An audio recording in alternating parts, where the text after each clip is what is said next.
Hashtag almost a perfect love story. P.S. I'm not good in telling stories, but I just want to share this to you all. I don't clearly remember how the both of us were introduced to each other, but as far as I can remember, I knew him as one of my brother's closest friend. Hi UCnian, my name is Sally, and this is one of the most indelible moments in my life. My kuya has this loud circle of friends since high school. Mga sabaan, kalog, samok, or unsa pa na diha na similar terms. There were 8 of them to be exact. Pero, there's this one person who caught my attention. Siguro og ikaw, dali ra sad nimo siya mabantayan kay siya ra ang nalahi sa ilahang grupo. Kung unsa sila kuya kaaliwaros, mausad iyang pagkahilumon. All 7 of them are so annoying and loud. Pero, he's silent and obviously studious. He is Ken. I knew him since I was in elementary and he's in high school.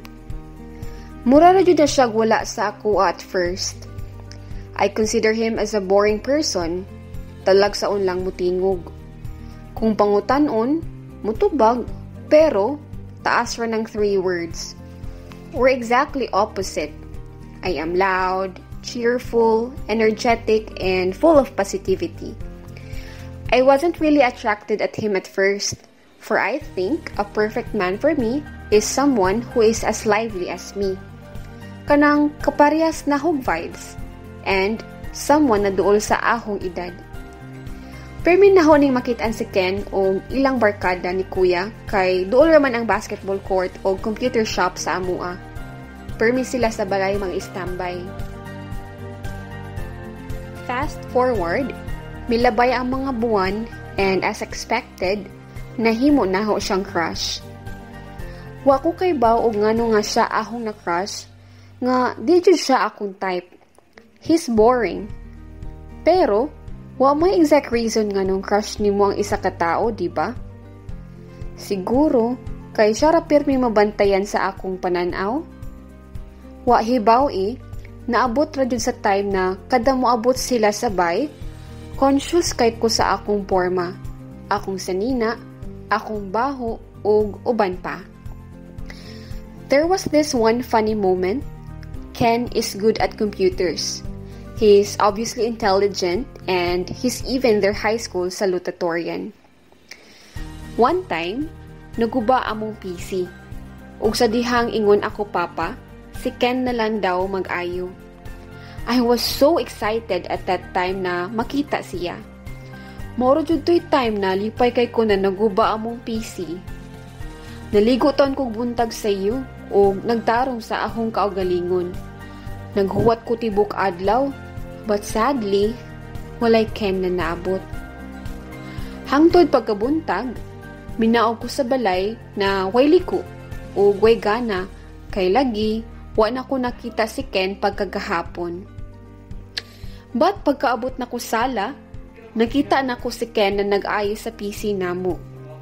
Dugay kay kumitutok niya.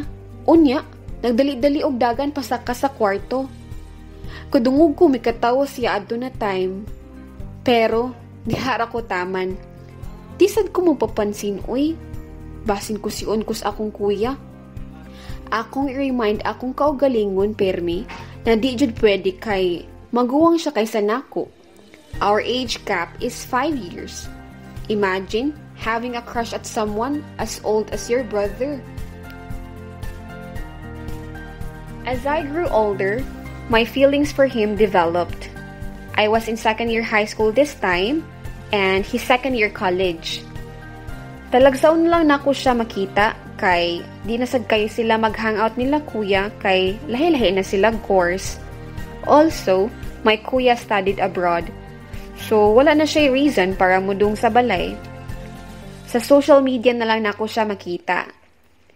That time, I focused a lot at my studies. Bisan og kalog ko na tao, I'm a consistent honor student. Di sad mawala ang suitors, uy. Pero, wala na ko sila sugta kay Di na humapog nga na i-compare sila ni Ken. Pero wala jud. Si Ken lang jud gihapon. Until nakita na ko social media niya na he's in a relationship. Sakit kayo sa part na ko adto uy. Siya ra ang crush na ko sukad bata pa ko. It was my first heartbreak. Hilak-hilak sad ko adto pero patagora. Wala sad ko'y gisultian sa akong mga amigo. Di ko ganahan makakita ni Ken o sa iyang girlfriend, so gi-unfriend na ho siya. Bitter ko. Yes, first heartbreak na ko to and wa ko nakaibaw unsaon pag-bear. Fast forward, I graduated high school. When we celebrated for my graduation, Ken was there. He gave me a piece of necklace na moon, tapos na naka-engrave na stars. I was so shocked at that time. It was one of my dream necklace, kanang related sa moon and stars. This was our convo non-verbatim. Me. Ngano ka hunahuna kaghatag na ko ani? Him. Nakabantay ko, ganahan kayo kag moon and stars. Imo mga gamit halos related sa astronomy and nakita sad nako ang ingani na drawing sa imong notebook. Grabe, halos wala ko katugad to na time. Halos di nga naho ipahulam sa lain ang necklace. It was the first gift he gave to me. Murag nawala tanang kasakit ug mga pagmaoy nako tungod niya. Miasa kong taman bisag naa na siya'y uyab. Ken also graduated from his college degree. I was so happy for him. He graduated with flying colors. Maong misamot akong admiration niya. Miuli akong kuya sa Pilipinas ani na time ug nag-reunite silang magkabarkada. I overheard their conversation. Gisugsog nila si Ken kay sa wakas daw ang introvert nilang amigo nagka-girlfriend na. Pero ingon si Ken, dugay na daw sila gabuwag. Their relationship only lasted for a month or 2 because the girl cheated. Nakuyawan ko adto, kadtong times na nagmaoy ko niya, nagbulag na day sila. So that means they ended their relationship a year ago. Nalagot ko sa girl adto na time. I'm not happy that they broke up. I just think na maayo ran nagbuwag sila kay di man di ay siya maayo nga girl. That time, na ako'y fighting spirit para ipakita ni Ken nga crush na ko siya. Aw, crush pa ba or love na? Akong nahinumduman tong times na naghilak-hilak ko tungod kay in a relationship na siya. I think this is the opportunity for me to show my feelings. I went to his Facebook account to add him again but nakurat ko kay nag-friend request na di ay siya nako. So without hesitation, gi-accept na ko dayon. Then, after minutes of accepting his friend request, he chatted me. Nuglukso-lukso kong taman sa kwarto that time. Di masukod akong kalipay. Then, we started to talk about random things. We got to know each other. I just realized he's not boring at all. Siguro, kay lahirang excitement na ako mabati kay crush na ko siya. Fast forward, fiesta sa among lugar. And, naanad namin na naayoy disco sa amua. That time, mikuyog ko sa ahong friends to mingle. Pero, limited ra kayo kung lihok kay kahibaw ko naasad si kuya o iyang mga barkada adto. Nag-enjoy kong taman adto na time. First time na ko miinom adto. Nagtago-tago pa jud ko sa kuya nako adto na time kay mahadlok ko masakpan. Until midong ko dapit sa table namo kay murag kalipungon na jud ko. Unlike sa mga amigo nahong naanad og inom, kaya pa nila. Naghuwat ako ni kuya mo uli kay ingon siya magdungan daw mi. Naay mihawid sa akong kamot ug akong gisalikoy kay basin hubog na sad na ganahan makisayaw. But I was shocked to see Ken. Ingon siya gipauli na daw ko ni kuya ug una-un niya siya ang gisugo na muhatod. So mikuyog na lang ko. Juicy pa ba? Aw. Pagkaugma, Nakurat ko sa giingon sa akong kuya, non-verbatim. Kuya, ngano may naman kag uli? Di ba ingon ko magkuyog ta? Medyo assuming sad ko na basing gipahuli kong ken kay nakainom ko, char. Me. Alangan, dugayan man katapos katugon ako. Fast forward again, Ken got a job. I was so happy for him. Plus, we really became close to each other. We text, call, and update each other. It was the very first time I felt too much kilig. Feeling nako pinaka-the best to na time. Yes, mura mig uyab adto na time, but wala mi label.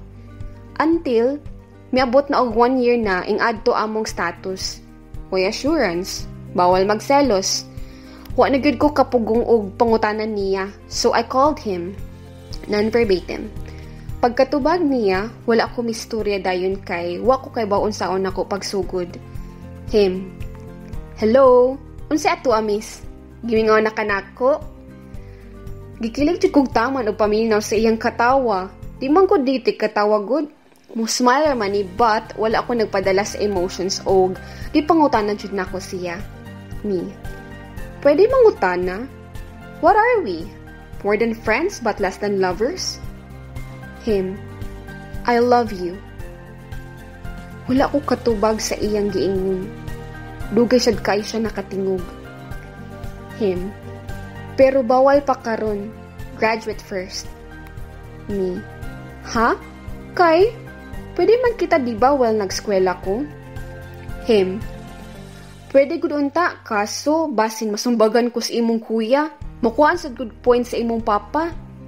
Me. Pero ngano naingani man kanako karon og bawal pa? Ngano gipakilig man ko nimo og bawal pa? Him. Kay kahibaw ko daghang manguyab nimo once mo graduate ka, ug di ko musugot na sa years na naghuwat ko na mo graduate ka, madung ka sa lain. Nag-promise ko sa family nimo na huwaton ti ka usa mo graduate. Grabe, kilig na ko adto na time. I feel so secured. I'm actually starting to figure out my future family with him. Nagskwela jud kog tarong and fortunately, nakagraduate jud kog college. It was on my graduation. I waited for Ken to come. I texted him to go to the graduation rites, but he was not there. Naguol ko adto na time until we arrived at home. I saw him. He's waiting for me with my brother. Gihatagan ko niyang buwak and asked if I could be his girlfriend. Na-shock ko adto na time. Ka-expect ko na manguyab siya after I graduate pero wa ko ga-expect og right after graduation jud. And so way pagduha, I said yes. Migakos siya nako and I realized mao to'y first nagakos nako niya. I teared up. I remembered all those times about Nia. He was my first crush, my first heartbreak, my first and greatest love.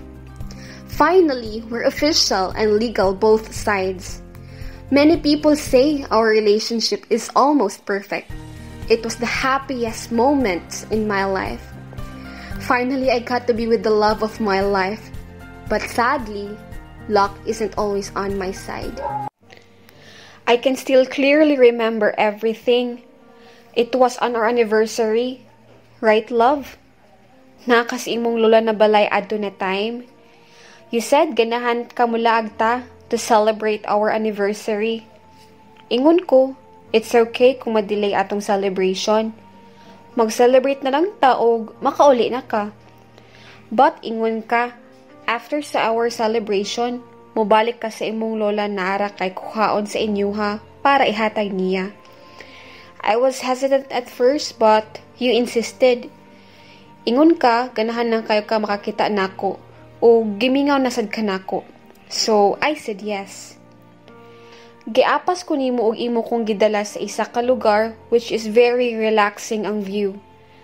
Nakuyawan ko kay naanay foods daan adto. Imo day to giplano? Ha, mao di ay namugus kag taman. I was so happy that time. We spent the day together until sunset. That was one of the most wholesome moments that ever happened to me, I must say. Ganahan ka mag-stargazing ta, pero sadly, kinahanglan na nimo mo balik. Imo na kong gihatod pabalik sa balay og ingon ka, mubalik na ka sa imong lola. Gingan ka nako na tawagi ko once mo abot na ka. You nod, kissed, and bid goodbye. Little did I know, it would be our last kiss and your final goodbye. If I had known it would be our last moment together, I would have spent it 1,000,000 times with you. I received a call from your number, pero dili ikaw ang mitawag. Na-aksidente daw ka. Mibagting akong dunggan adto love.